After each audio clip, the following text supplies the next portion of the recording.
Halo semuanya, salam sejahtera bagi kita. Pada kesempatan kali ini, izinkan saya mempresentasikan isi dari makalah saya yang berjudul Permainan Edukasi Android sebagai Alat untuk Meningkatkan Kemampuan Belajar. Sebelumnya, perkenalkan nama saya Indah Oktavia Panjaitan. Saya dari kelas 12 MIA dan guru pembimbing dalam pembuatan makalah ini adalah Ibu Hetty Semangunsong, yaitu sebagai guru bahasa Indonesia kami. Pertama-tama, saya mengucapkan puji syukur atas kehadiran Tuhan Yang Maha Esa, atas berkat dan rahmat-Nya sehingga saya dapat menyelesaikan makalah saya ini dengan baik. Pada kesempatan ini juga, saya mengucapkan terima kasih kepada guru pembimbing, yaitu Ibu Hetty Semangunsong, yang sudah memberikan dukungan penuh, baik berupa motivasi, bimbingan, serta ilmu yang bermanfaat, sehingga saya dapat menyelesaikan makalah saya ini. Adapun yang melatar belakangi saya untuk mengambil judul Permainan Edukasi Android sebagai Alat untuk Meningkatkan Kemampuan Belajar adalah seperti yang kita ketahui bahwa market share industri video game semakin meningkat pada saat ini. Tapi kita harus melihat sisi positifnya, jangan melihat sisi negatifnya saja. Bahwa kita ketahui bahwa video game ini dapat dimanfaatkan untuk keterlibatan motivasi dan akademik siswa. Berdasarkan latar belakang yang saya buat, kita tahu bahwa latar belakang masalahnya adalah tentang rendahnya kemampuan berbahasa Inggris dan kurangnya minat belajar siswa dalam belajar bahasa Inggris, serta meningkatnya industri video game, termasuk game edukasi Android, dan keterkaitannya dengan dunia pendidikan. Karena meningkatnya industri video game pada saat ini, pasti banyak sisi negatifnya bagi para pelajar. Misalnya, mereka mengulur-ulur waktunya dengan bermain game, atau mereka tidak menjaga kesehatan mereka karena selalu bermain game. Tapi pada makalah yang saya buat ini, kita tidak melihat pada sisi negatifnya, melainkan pada sisi positifnya. Jadi, adapun beberapa sisi positif dari bermain game online adalah yang pertama, meningkatkan kemampuan kognitif. Bermain game online dapat membantu meningkatkan kemampuan kognitif seperti konsentrasi, memori, pemecahan masalah, dan pengambilan keputusan. Manfaat yang kedua adalah meningkatkan keterampilan sosial. Game online yang memungkinkan interaksi dengan pemain lain dapat membantu meningkatkan keterampilan sosial seperti kemampuan berkomunikasi, kerjasama, dan empati. Yang ketiga adalah meningkatkan keterampilan teknologi. Bermain game online memerlukan penggunaan teknologi sehingga dapat membantu meningkatkan keterampilan teknologi seperti kemampuan navigasi online, pengaturan perangkat, dan penggunaan perangkat lunak. Adapun manfaat yang selanjutnya adalah meningkatkan motivasi dan minat. Game online yang menyenangkan dan menantang dapat meningkatkan motivasi dan minat belajar, sehingga membuat proses belajar menjadi lebih menyenangkan. Adapun manfaat yang selanjutnya adalah meningkatkan pengalaman budaya.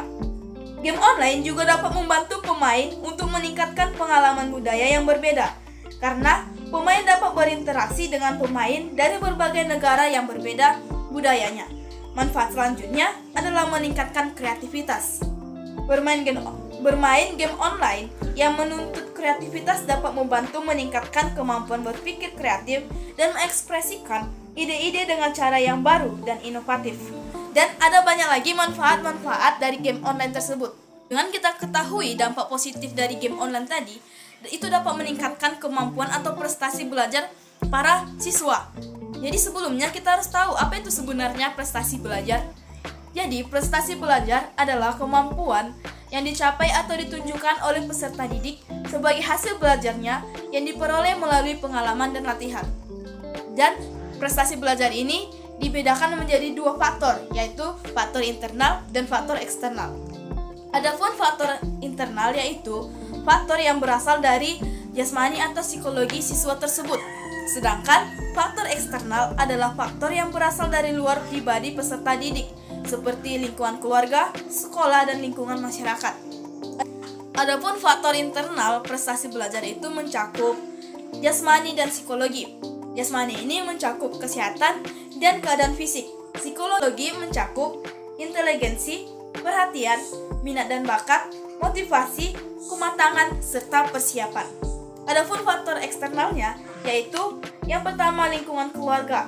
Lingkungan keluarga ini mencakup cara orang tua mendidik, relasi antara anggota keluarga, suasana rumah, keadaan ekonomi keluarga, pengertian orang tua, latar belakang kebudayaan. Lingkungan sekolah mencakup metode mengajar, kurikulum, relasi guru dengan siswa, relasi siswa dengan siswa, disiplin di sekolah, alat pengajaran, waktu sekolah, standar pengajaran di atas kurikulum, metode belajar, serta tugas rumah.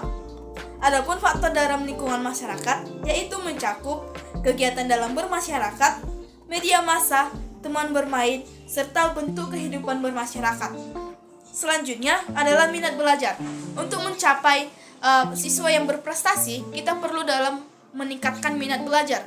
Ahli dapat disimpulkan bahwa minat merupakan kesadaran dalam diri seseorang untuk memperhatikan suatu objek atau kegiatan tertentu yang dilakukan dengan perasaan senang untuk mendapatkan kepuasan baginya. Oleh karena itu, minat memiliki pengaruh besar terhadap belajar. Apabila proses belajar sesuai dengan minat siswa, maka bisa dipastikan tujuan dari belajar itu akan tercapai. Adapun beberapa indikator minat belajar menurut Wulandari dalam bukunya yang diterbitkan pada tahun 2016, yaitu yang pertama, rasa suka atau senang dalam aktivitas belajar. Yang kedua, rasa ketertarikan untuk belajar. Yang ketiga, adanya kesadaran untuk belajar tanpa disuruh. Yang keempat, berpartisipasi dalam aktivitas belajar. Serta yang kelima, memberikan perhatian yang besar dalam belajar. Adapun definisi minat belajar. Selanjutnya adalah definisi minat belajar adalah pilihan kesenangan dalam melakukan kegiatan yang dapat membangkitkan gairah seseorang untuk memenuhi kesediaannya, dapat diukur melalui yang pertama, kesukaan, yaitu meliputi gairah dan inisiatif. Yang kedua, ketertarikan, yaitu meliputi responsif dan kesegaran. Yang ketiga, perhatian, yaitu meliputi konsentrasi dan ketelitian. Serta yang keempat, keterlibatan, yaitu meliputi kemauan, keuletan. Faktor yang mempengaruhi prestasi belajar siswa adalah media pembelajaran. Kata media merupakan bentuk jamak dari kata medium. Medium didefinisikan sebagai perantara atau pengantar terjadinya komunikasi dari pengirim kepada penerima. Media merupakan salah satu komponen komunikasi, yaitu sebagai pembawa pesan dari komunikator kepada komunikat. Berdasarkan definisi tersebut, dapat dikatakan bahwa proses pembelajaran merupakan proses komunikasi. Jadi, media pembelajaran memiliki manfaat sebagai berikut, yaitu yang pertama, penyampaian materi pembelajaran dapat lebih terstandar. Yang kedua, proses pembelajaran menjadi lebih keras dan menarik. Yang ketiga, proses pembelajaran menjadi lebih interaktif. Yang keempat, efisien dalam waktu dan tenaga. Yang kelima, kualitas pembelajaran dapat ditingkatkan. Serta yang keenam, media memungkinkan proses belajar mengajar dapat dilakukan kapanpun dan dimanapun. Yang ketujuh, media dapat menumbuhkan sikap positif beserta didik kepada materi dan proses belajar. Dan yang terakhir, berubah peran guru ke arah yang lebih positif dan produktif. Media pembelajaran dikelompokkan menjadi yang pertama, media teknologi cetak, yaitu cara untuk menghasilkan atau menyampaikan materi seperti buku dan materi visual statis, terutama melalui proses percetakan mekanis atau fotografis. Yang kedua, media teknologi audiovisual, yaitu cara untuk menghasilkan atau menyampaikan materi dengan menggunakan mesin-mesin mekanis dan elektronik untuk menyajikan pesan suara dan gambar. Serta yang ketiga, media elektronik berbasis komputer, yaitu cara untuk menghasilkan atau menyampaikan materi dengan menggunakan sumber-sumber yang berbasis mikroprosedur. Dan yang terakhir adalah media teknologi gabungan, yaitu cara untuk menghasilkan atau menyampaikan materi yang menggabungkan pemakaian beberapa bentuk media yang dikendalikan oleh komputer. Berdasarkan jenis-jenis media pembelajaran tadi, kita dapat mengambil Android atau komputer sebagai salah satu media belajarnya. Dalam Android, kita dapat menggunakan game online sebagai salah satu jenis media belajar yang dapat digunakan oleh siswa agar siswa dapat lebih senang dan interaktif dalam melakukan pembelajaran. Salah satu pembelajaran yang dapat diambil dalam permainan game online adalah pembelajaran bahasa Inggris. Dekade terakhir, muncul minat keterkaitan antara video game, pembelajaran, dan penelitian. Oplinger sebagaimana dikutip oleh Chang dan kawan-kawan pada bukunya yang diterbitkan pada tahun 2015 mendesak penggunaan video game untuk membina lingkungan di mana siswa terlibat secara aktif dan terlibat dalam pembelajaran yang lebih dalam. Sebagai contoh, menurut Barab et al. Sebagaimana dikutip oleh potensi yang merangsang siswa menggunakan proses kognitif dalam kompleks dengan cara yang lebih menarik. Hal ini karena konteks game dapat digunakan secara efektif untuk memotivasi siswa menggunakan emosi positif berupa ambisi dan frustasi ringan dalam menerapkan perhatian, ingatan, dan kemampuan motorik untuk memproses informasi yang diharapkan. Di media belajar bahasa Inggris yang menyenangkan dan efektif, karena yang pertama, game online dapat meningkatkan kemampuan mendengar dan berbicara kita. Beberapa game online memerlukan komunikasi antar pemain dalam bahasa Inggris, sehingga dapat membantu meningkatkan kemampuan mendengar dan berbicara bahasa Inggris. Yang kedua, game online dapat memperkaya kosakata kita. Banyak game online memiliki tema-tema tertentu yang memperkenalkan kosakata baru dalam bahasa Inggris. Pemain dapat memperkaya kosakata mereka dengan cara tersebut. Yang ketiga yaitu dapat meningkatkan kemampuan membaca dan menulis. Beberapa game online juga memerlukan pemain untuk membaca dalam menulis dan dalam bahasa Inggris, seperti instruksi, teks dalam permainan, atau chat dengan pemain lain. Hasil ini dapat membantu meningkatkan kemampuan membaca dan menulis bahasa Inggris. Yang selanjutnya, game online dapat meningkatkan kemampuan motivasi dan minat. Game online yang menyenangkan dan menantang dapat meningkatkan motivasi dan minat belajar bahasa Inggris, sehingga membuat proses belajar menjadi lebih menyenangkan. Selanjutnya, game online ini juga dapat meningkatkan pengalaman budaya. Game online juga dapat membantu pemain untuk memperoleh pengalaman budaya yang berbeda, karena pemain dapat berinteraksi dengan pemain dari berbagai negara yang berbicara dengan bahasa Inggris. Jadi, game online ini sangat membantu dalam proses belajar kita dalam berbahasa Inggris.